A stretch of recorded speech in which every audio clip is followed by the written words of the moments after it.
in your part of the world.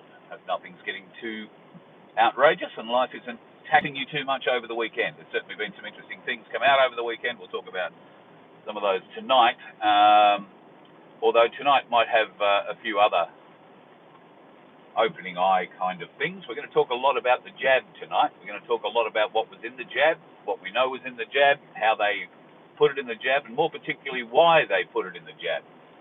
And there's a lady who has been doing a lot of research on this. In fact, this is all her own research, and sent me 64 pages of it toward the end of last week. I've read all of that and watched most of the videos.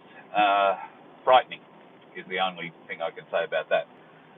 So that's going to happen tonight in the show. We'll also talk about Wade Northhausen from Billboard Battalion briefly tonight, and that's the meaning of this live in particular right now. As long as the bloody thing is working and you can actually hear me, that'd be great.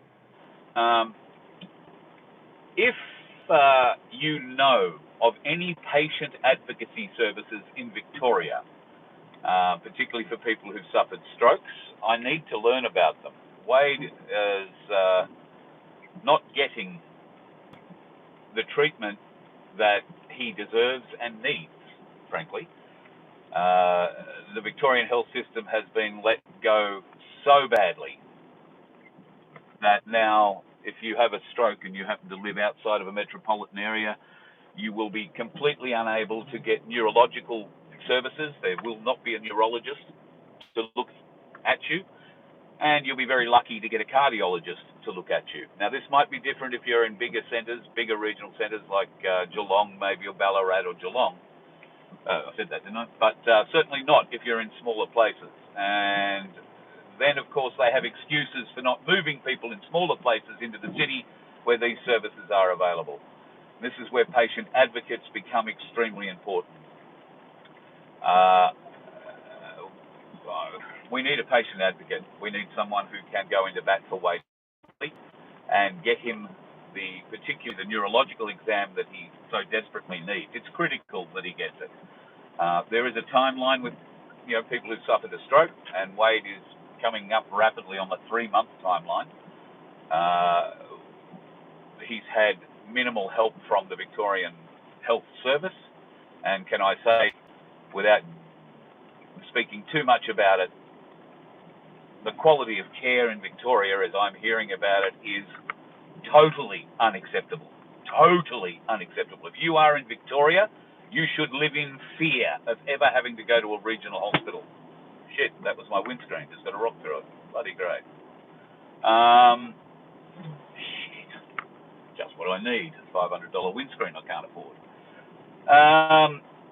All right, so if you do have a bit of a knowledge into patient advocate services, particularly as they relate to stroke victims, can you please reach out to me, carl@vofhq.com, so that I can pass that along to Belinda and the small team that are working at the moment to support Wade. And it is a very, very small team. Belinda is, within 15 or more hours a day at the moment.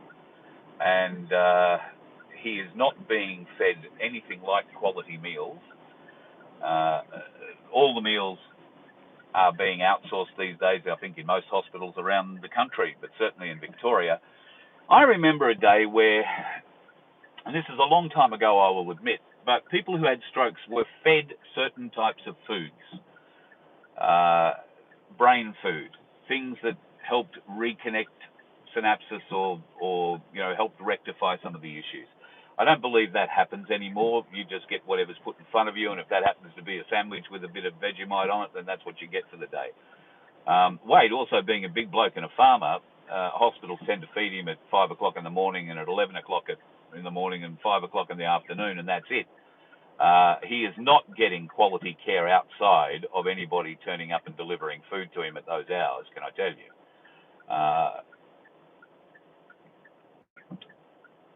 I want to tell you a lot